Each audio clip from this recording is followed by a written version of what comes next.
Halo, halo. Selamat datang di channel Pejuang Day Trading. Di video kali ini, tapi kita nggak ngebahas namanya trading.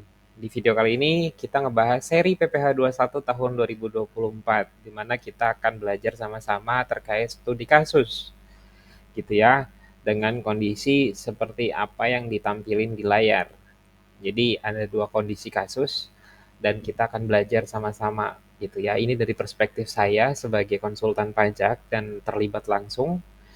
Nah, sebelum dimulai lebih jauh, teman-teman yang baru dapat channel ini bisa subscribe kemudian nyalakan notifikasinya supaya dapat informasi dan update dari channel ini terkait entah itu trading ataupun seri pajak gitu. Nah, buat teman-teman yang sudah subscribe, jangan lupa dinyalain notifikasinya juga, kemudian di like video ini supaya video ini bisa nongol di mana? Di beranda akun YouTube atau di beranda YouTube orang lain gitu yang mencari informasi kurang lebih sama gitu. Nah, buat teman-teman yang masih bingung nanti dari penjelasan video ini gitu ya, teman-teman bisa tulis komentar gitu ya untuk menanyakan lebih lanjut gitu. Atau teman-teman bisa langsung join di channel Telegramnya kita di @temanpajak. Di sana teman-teman bisa bertanya langsung kemudian akan direspon langsung oleh semua yang terlibat di dalamnya. Jadi karena di dalamnya itu banyak gitu pelakunya. Di sana ada konsultan, di sana ada AR bahkan gitu ya. Kemudian di sana ada pelaku pajaknya, baik itu staff, manager, supervisor, yang terlibat di finance-nya gitu. Jadi mereka yang bersinggungan secara langsung di pajak gitu. Jadi teman-teman pajak bisa langsung diskusi di sana, nanya nanya sesuatu dan tidak harus saya, teman-teman di sana sangat baik, mereka akan merespon jika memang kondisinya kebetulan sama dengan apa yang pernah mereka alami gitu, atau memang itu bidang spesialnya mereka, mereka pasti akan bantu jawab langsung. Responnya sangat cepat gitu teman pajak ya. Oke, baik. Di PPH 21 untuk video kali ini kita akan belajar sama-sama. Di sini ada dua kondisi yang saya create gitu. Satu, di sini ada namanya Bapak Joko, bekerja di perusahaan DEF. PTKP-nya anggaplah K2 gitu. Pada bulan April 2024, Pak Joko ini mendapatkan penghasilan dengan rincian sebagai berikut. Gaji tetapnya dia 20 juta, kemudian di bulan April kemarin kita dapat THR, dan selain THR, Pak Joko juga dapat tunjangan jabatan karena dia bekerja sebagai menjabat sebagai manajerial gitu. Anggaplah supervisor ataupun manajer di perusahaan DEF ini, gitu ya. Lalu case yang kedua, di sini ada Andrew ya. Andrew bekerja juga di perusahaan DEF gitu. Status masih bujangan gitu. Pada bulan April si Andrew ini habis masa kerjanya. Jadi pada bulan April si Andrew ini masih mendapatkan gaji seperti biasa. Gaji dan PPh satu yang sudah dilaporkan melalui EBUPOT ya, yang sudah kita create untuk Januari sampai dengan April misalnya, itu nilai gajinya segini dan PPh satu terlapornya setiap bulannya segini. Nah, untuk studinya atau kita belajar sama-samanya gitu ya, gimana caranya gitu ya, kita membuat bukti potongnya untuk kondisi karyawan yang punya irregular income gitu. Selain THR nanti kan ada bonus, ada komisi gitu ya. Efeknya apa sih gitu ke depannya gitu atau pada bulan tersebut. Eh, dan gimana kita bisa menjelaskan ke pihak manajemen atau ke atasan kita gitu ya, kalau misalnya kita adalah staf pajak yang menghitung perhitungan PPh satu, kita punya atasan, kita bisa menjelaskan kenapa ada kenaikan PPh satu untuk bulan April gitu ya. Jadi teman pajak sudah bisa menjawab langsung. Nah, untuk pertanyaan lagi, sorry ya. Jadi untuk kondisi case di dua kasus ini, kita akan langsung ke aplikasi Bupot PPh satu. Kita akan mulai dari yang pertama.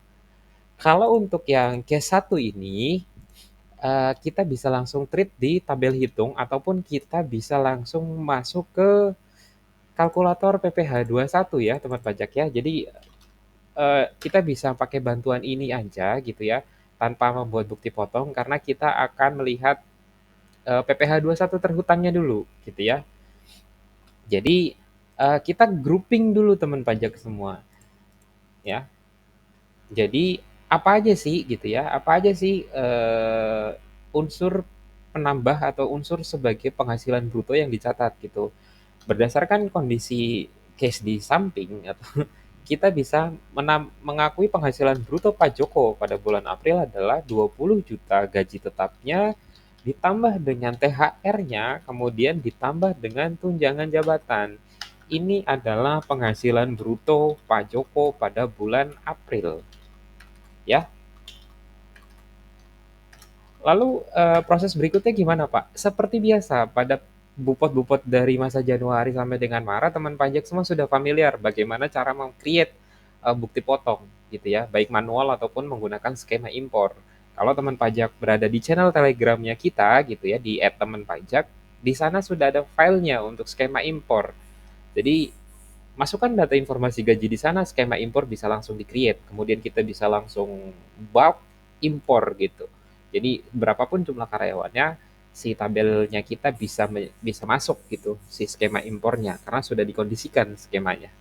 Baik, dengan kondisi penghasilan bruto Pak Joko di bulan April sebesar 42 juta, maka kita geser ke kalkulatornya. Kita ingin tahu gitu ya, seberapa selisihnya penghasilan Pak Joko jika dia memiliki penghasilan sebesar 42 juta pada bulan April karena adanya THR dan tunjangan jabatan. Ini bulan April asumsinya. Pada bulan Maret kemarin, maka penghasilan bruto normalnya Pak Joko adalah 20 juta ditambah dengan tunjangan jabatannya dia. Nah, di sini saya mau mencontohkan berapa sih nilai PPh satu yang akan muncul dan selisihnya berapa gitu. Oke, jadi eh, kita tes yang 42 jutanya dulu, kemudian kita hitung di kalkulator pajaknya aja. Saya nggak perlu kasih contohnya bagaimana memasukkan di e-Bupot ya teman pajak ya, karena saya yakin teman pajak sudah familiar dan sudah pinter banget gitu ya menggunakan e-Bupot baik itu manual ataupun menggunakan skema impor. Oke, di sini PPh 21-nya itu 6.720. 6.720.000. Ini adalah PPh 21 terhutang atas penghasilannya Pak Joko pada bulan April karena adanya THR. Oke, ya. Kemudian kalau kita bicara penghasilannya Pak Joko di bulan Maret yang tanpa ada THR, kemudian tanpa ada bonus ataupun penghasilan irregular yang lain, maka kita hanya cukup mengganti di sini saja 22 juta gitu. Sorry, 22 123 123. Oke. BIP. Kita masukin kode keamanannya. Di sini 1980, 1980. Oke. Jadi di sini kita mengetahui nih selisih PPh 21 terhutang ketika si Pak Joko ini mendapatkan irregular income berupa THR pada bulan April sebesar 4.740. Jadi ada kenaikan pembayaran PPh 21-nya Pak Joko pada bulan April dibandingkan dengan bulan Maret hanya 1980. Nah, untuk menjelaskan ini bagaimana gitu ya, karena gini, nanti untuk staf pajak yang menghitung langsung, maka teman pajak hanya perlu menyebutkan kondisinya gitu. Pada kondisi perhitungan PPh 21 normal, pengenaan TER atas penghasilan Pak Joko bulan Maret itu 22 juta, TER-nya dia itu 9% saja, gitu ya. Dia itu 9%. Sedangkan gitu ya, kita taruh di sini. Sedangkan pada bulan sorry, kebalik ya di sini. Di sini. Lalu pada kondisi oh bukan, sorry, betul betul ini di sebelah sini. Ini belum dihitung teman pajak ya. WB 7WD. Saya belum update. Nah, di sini terlihat di sini ada 16% teman pajak. Jadi ada perubahan pengenaan tarif efektif rata-rata atas penghasilannya Pak Joko di bulan April dari yang mulanya Maret 9% berubah menjadi 16% karena adanya si THR ini. Jadi nanti teman pajak bisa menjelaskan ke manajemen bahwa kenaikan ini ditimbulkan karena adanya kenaikan persentase pengenaan TER-nya, ada perubahan gitu ya, karena eh, 42 juta ini merupakan kategori di range 16% untuk pengenaan tarifnya karena sesuai dengan aturan pajak yang berlaku untuk 2024 di sana sudah disediakan tabelnya. Jadi teman pajak hanya perlu menunjukkan ada range penghasilan dari A sampai Z gitu. Jadi teman pajak bisa menjelaskan hal tersebut. Prosentase ini sudah ditentukan oleh pihak DJP gitu ya, Direktorat Jenderal Pajak. Jadi bukan kita yang menentukan prosentasenya gitu. Jadi itu kurang lebih penjelasannya nanti ke manajemen gitu. Nah, kalau misalnya pembayaran PPh satu selama setahun ini jadi banyak gimana Pak gitu? Karena kan yang terima THR nggak cuma Pak Joko, betul.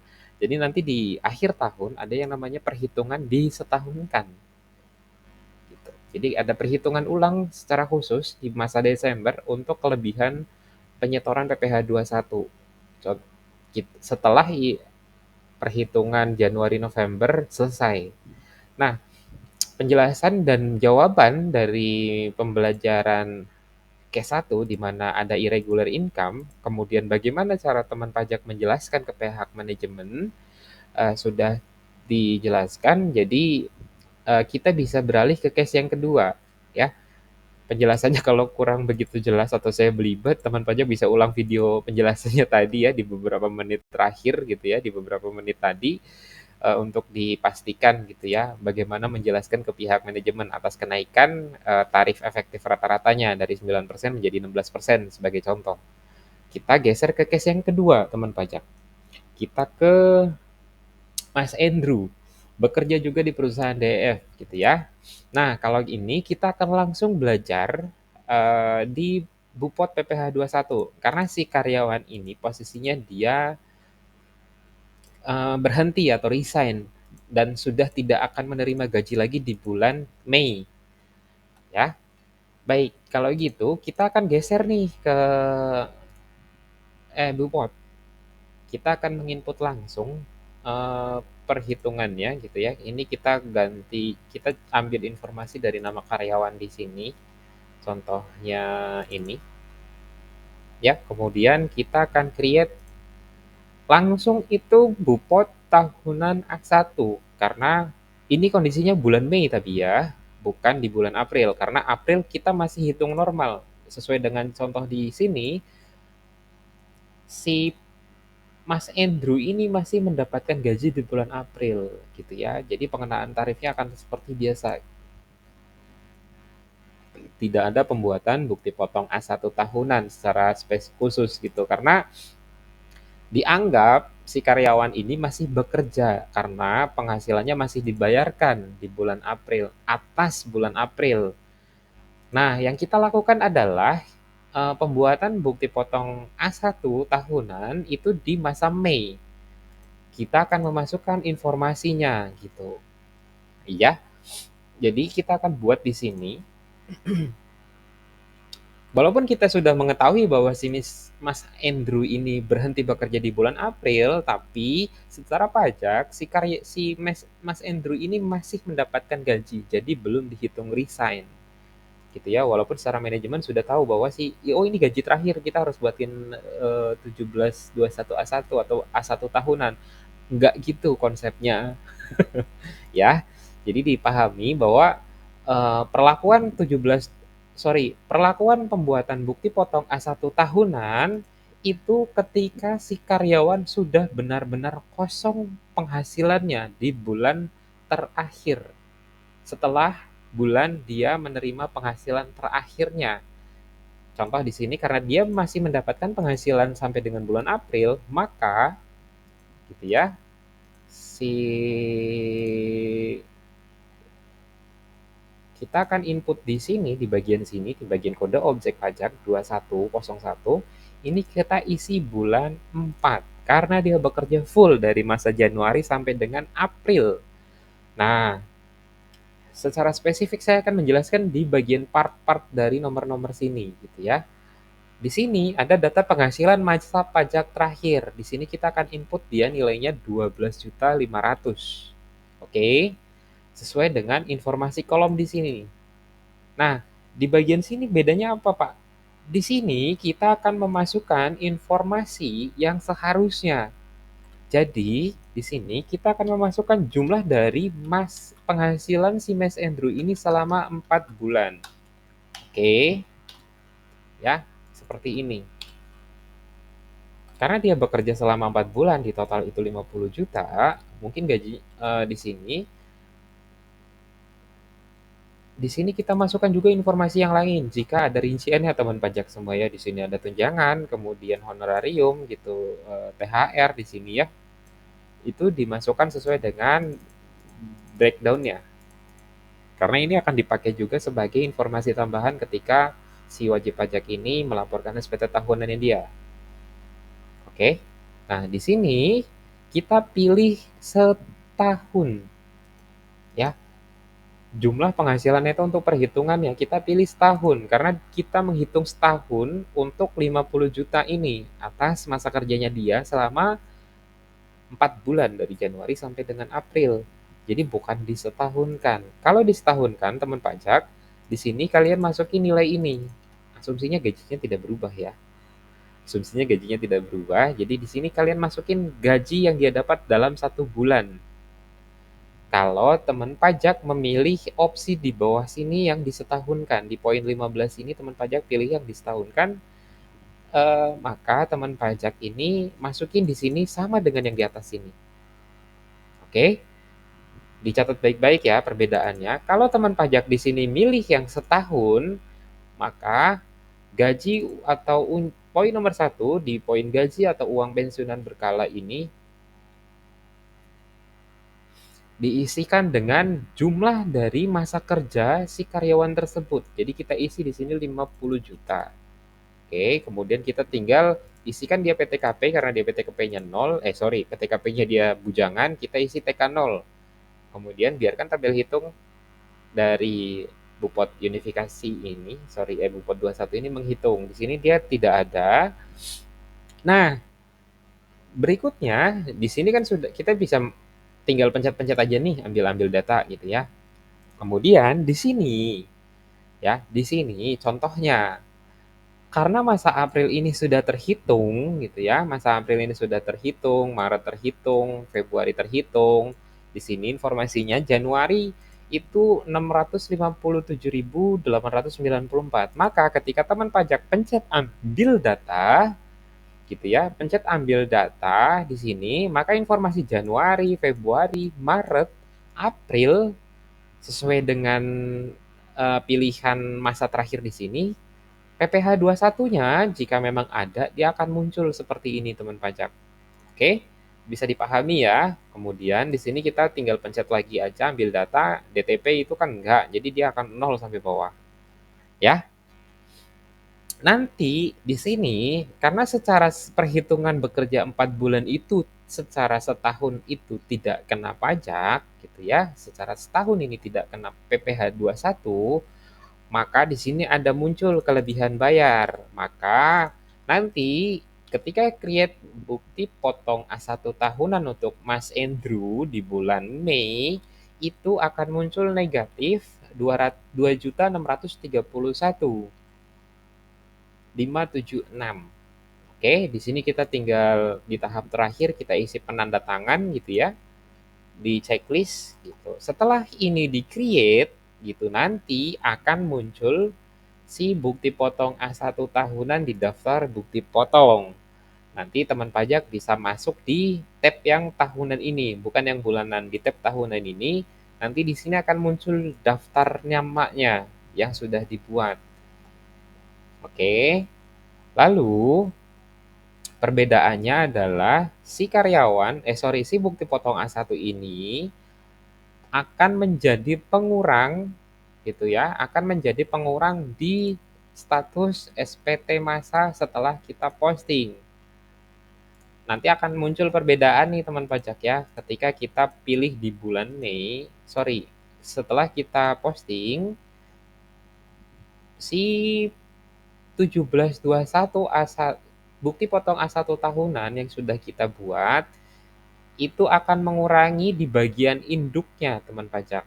Jadi nanti di bagian penyiapan SPT itu, di bagian sini, di bagian sini,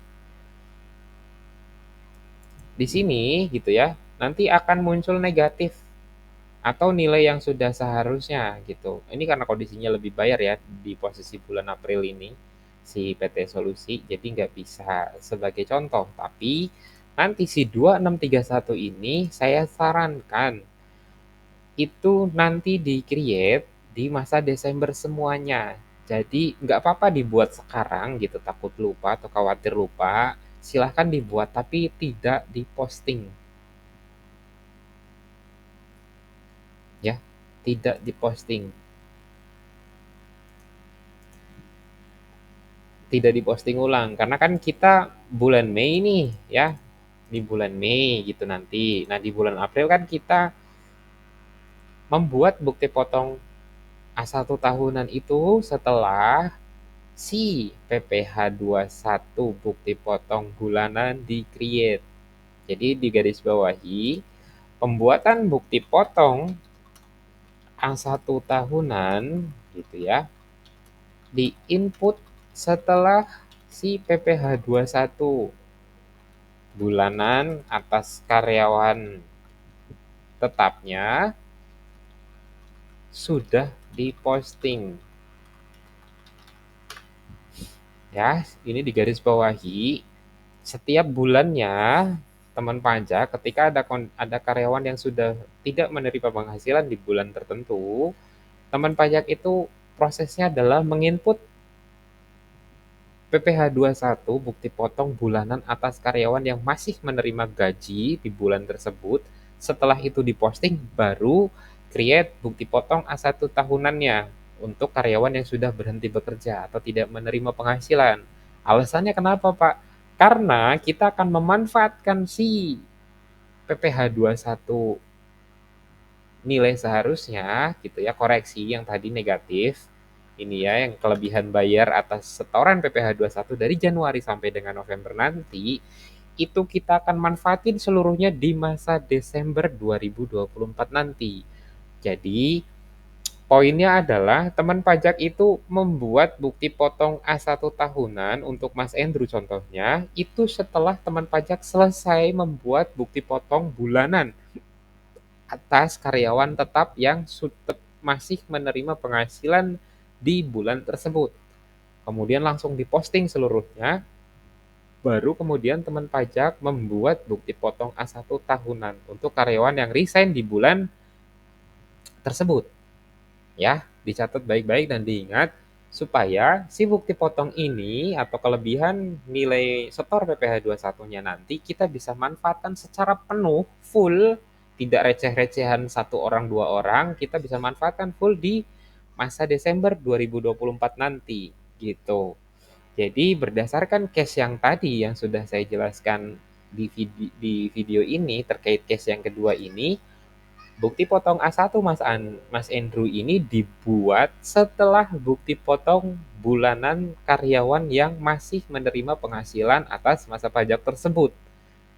Setelah diposting, baru teman pajak membuat bukti potong A1 tahunannya bagi karyawan yang sudah resign atau tidak menerima penghasilan di masa pajak tersebut gitu. Misalnya April gitu ya, atau Mei nanti, Juni nanti gitu ya.